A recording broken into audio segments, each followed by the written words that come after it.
Pokrovsk şu an Rusya-Ukrayna savaşının en kilit cephesi haline gelmiş durumda ve Ruslar Pokrovsk bölgesinin neredeyse tamamını çembere almış vaziyette. Buradaki savaş bir açık alan muhaberesinden bir şehir savaşına dönüşmüş durumda ve oldukça da kanlı ilerliyor. Drone ve SİHA hakimiyetini ele alan Ruslar deyim yerindeyse havada sineğin bile uçmasına izin vermiyorlar. İkmal yolları artık tamamen kesilmiş olan Ukrayna askerleri ise büyük bir bozgun yaşıyor.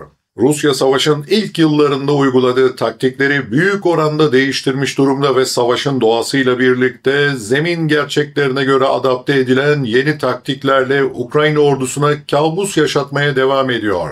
Muhtemelen de çok yakında Pokrovsk'ta tamamen çembere alınan Ukrayna birliklerinin teslim olma haberlerini alabiliriz ama şimdilik size savaştaki en sıcak gelişmeleri objektif bir şekilde aktarmaya çalışacağım. Dostlar, yine özel ve ekranlarda görmeniz pek mümkün olmayan bir içerikle karşınızdayım. Sizlerden ricam abone olarak, videoyu beğenerek ve yorum yaparak bana destek olmanız. Yapacağınız her etkileşim son derece değerli ve önemli. Şimdi uzatmadan savaş cephesindeki son duruma geçelim. Mevcut duruma gelirsek son günlerde Rus kuvvetlerinin Pokrovsk çevresinde baskıyı arttırdığı artık tüm dünyanın gözünün önünde cereyan eden acı bir gerçeğe dönüşmüş durumda. Açık kaynak haritaları ve cephe hatlarından sızan tüm fotolar Rus birliklerinin bu stratejik kentin çevresinde sistematik bir biçimde ilerlediğini ve özellikle güney ve batı yönlerinden başlattıkları düğümleme ve izole etme operasyonlarının tehlikeli bir hız kazandığını gözler önüne seriyor. Ukrayna tarafı ise şehir merkezinde ya da şehre yakın hatlarda halen kontrolü yeniden tesis etme ve bir direniş hattı oluşturmaya çalışsa da bu çok iyiye gitmiyor. Ancak askeri komuta kademesinin basına yansıyan çok zor bir durum ifadesi içinde bulundukları vahim tablonun en net itirafı olarak da tarihe geçiyor.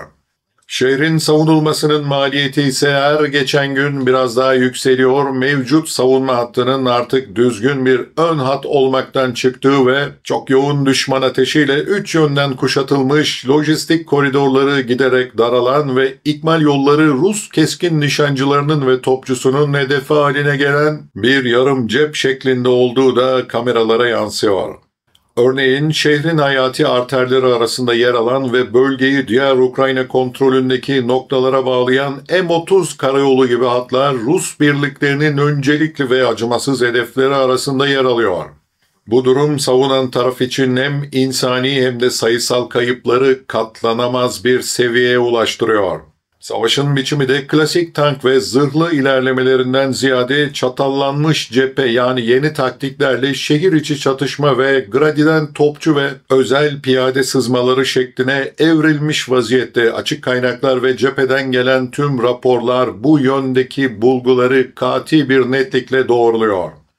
Rus birlikleri küçük hareketli gruplarla ilerleyip şehrin banliyölerine ve sanayi bölgelerine sızarak lojistik hatlarını kesme ve savunmacıları arkadan kuşatma stratejisini kararlılıkla uyguluyor. İşte bu tip bir ilerleme yavaş ama maliyeti yıkıcı derecede yüksek, savunan taraf için ise adeta bir yıpratma savaşı haline geliyor.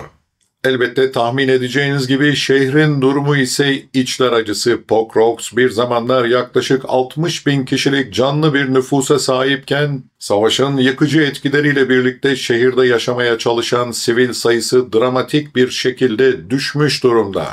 Ayrıca çok yoğun Rus bombardımanı, füze ve drone saldırılarıyla bina stokları, altyapı, enerji, ısı tesisleri neredeyse tanınmayacak derece hasar almış vaziyette. Savunma açısından bu sadece askeri bir mücadeleden çok ama çok daha fazlasını insani koruma boyutunu da içeriyor.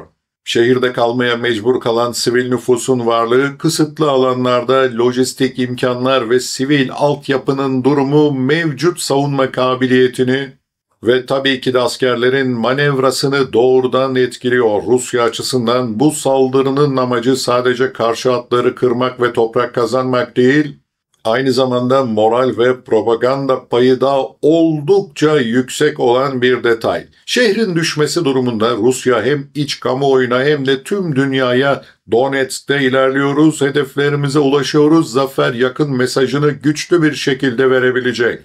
Ukrayna içinse burayı tutmak bir güç ve azim göstergesi olduğu gibi düşmesi durumunda Zelenski de iktidardan çok net düşebilecek vaziyette.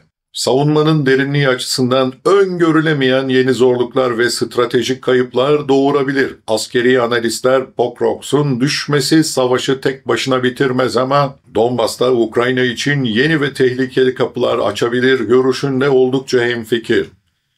Ukrayna'nın zorlukları net ve yığınsal, üstün hava savunması ihtiyacı, lojistik koridorların her koşulda açık tutulması, savunma hattı boyunca yorgun ve yıpranmış birliklerin acilen takviye edilmesi, özellikle şehir içinde savunma geleneksel bir siper hattı savaşı değil, her binanın, her sokağının ayrı bir cepheye döndüğü son derece kanlı bir yıpratma savaşına dönüşmüş vaziyette. Bu da Ukrayna'nın kısıtlı kaynaklarını oldukça zorluyor. Rusya ise sayısal üstünlüğünü sınırlı da olsa hava üstünlüğü ve yoğun topçu desteğini acımasızca kullanıyor.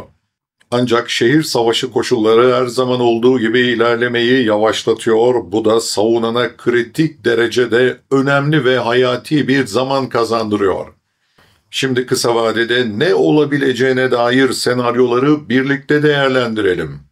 Eğer Ukrayna Pokrovsk çevresinde besleme hatlarını ve ikmal yollarını tamamen koruyamazsa veya Rusya planladığı çevreleme manevrasını başarılı bir şekilde kalan küçük hattı alarak tamamlarsa şehir ciddi şekilde tehlikeye girer ve savunması imkansız bir hale gelir. İşte böyle bir durumda mevcut savunma hattı geriye çekilmek zorunda kalabilir ve gidişat öyle ve Ukrayna yeni ve daha güçlü bir cephe hattı kurmak için çok değerli zaman ve kaynak harcamak zorunda kalacak.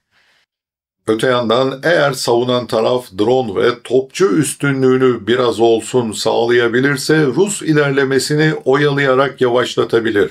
Elbette bu sadece kısa ve geçici bir çözüm olur.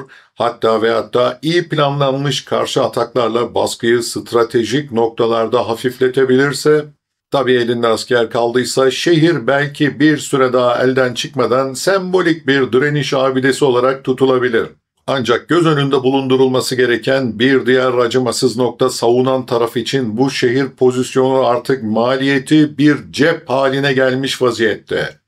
Bütün askeri analistler Ukrayna için bu hattı tutmak için harcanan kaynak başka cephelere kaydırılarak daha etkin kullanılabilir miydi sorusunu da giderek daha fazla gündeme getiriyor. İşte bu noktada olan biteni izleyenlere düşen çok önemli mesajlar var. Modern savaş artık sadece ilerleme ya da geri çekilmeden ibaret değil. Lojistik hakimiyeti, enerji ve altyapı kontrolleri, haber üstünlüğü, iletişim üstünlüğü ve moral savaşı gibi birçok bileşen üzerinden yürüyen çok boyutlu bir parça. Pokrovsk'ta da bu yeni savaş karakterinin canlı ve trajik bir simgesini hep birlikte izlemeye devam ediyoruz. Şehirdeki her sokak, her yüksek bina, her terk edilmiş toplu konut manzarası artık sadece bir harabe değil, aynı zamanda modern asimetrik savaşın bir laboratuvarı gibi. Yüksek teknolojili askeri sistemler burada acımasızca iki taraftan da test ediliyor. Drone keşifleri, sızma gruplarının gerilla taktikleri, İkmal hatlarına yönelik baskılar ve özellikle elektronik savaşın bütün unsurları Pokrovsk Savaşı'nda tam detaylarıyla kullanılıyor. Sonuç olarak Pokrovsk bölgesinde şu an dengeler kritik bir eşikte sallanıyor ama ibre Rusya'dan yana. Savunmanın ne kadar daha dayanabileceği, yeni takviye birliklerinin varlığı ve zamanında cepheye ulaşması, lojistik hattın ne pahasına olursa olsun korunması, hava ve topçu üstünlüğünün bir şekilde sürdürülebilmesi önümüzdeki günlerde en belirleyici unsurlardan biri olacak. Şayet Rusya şehri ele geçirirse ki gidişat öyle, Ukrayna cephesi için hem askeri hem de psikolojik çok ama çok ağır bir darbe olacak. Bir mucize mukabilinde şayet Ukrayna burayı tutmayı başarırsa bu sadece askeri bir başarı değil, moral ve sembolik kazanım açısından da büyük anlam taşıyacak. Bu nedenle Pokrovsk Savaşı'nın gidişatını anlamak isteyen herkes için izlemeye değer en kritik cephelerden birisi olmayı sürdürüyor. Ukrayna içinde yaşanan gelişmelerse Zelenski rejiminin artık sona yaklaştığını gözler önüne seriyor. Önceden bilinmesine rağmen bekletilen ve göz ardı edilen yolsuzluk dosyaları peş peşe ortalığa saçılmaya başladı. Rusya'yı yenmek üzerine kurulan NATO planı başarısız oldu ve bu işin faturası başta Avrupa Birliği olmak üzere küreselci dünyada büyük bir gedik açtı. Bu yüzden Rusya-Ukrayna savaşına her zaman söylediğim gibi sadece Rusya ve Ukrayna'nın savaşı olarak değil, Doğu ve Batı'nın savaşı olarak bakmak çok daha gerçekçi. İzlediğiniz için teşekkürler.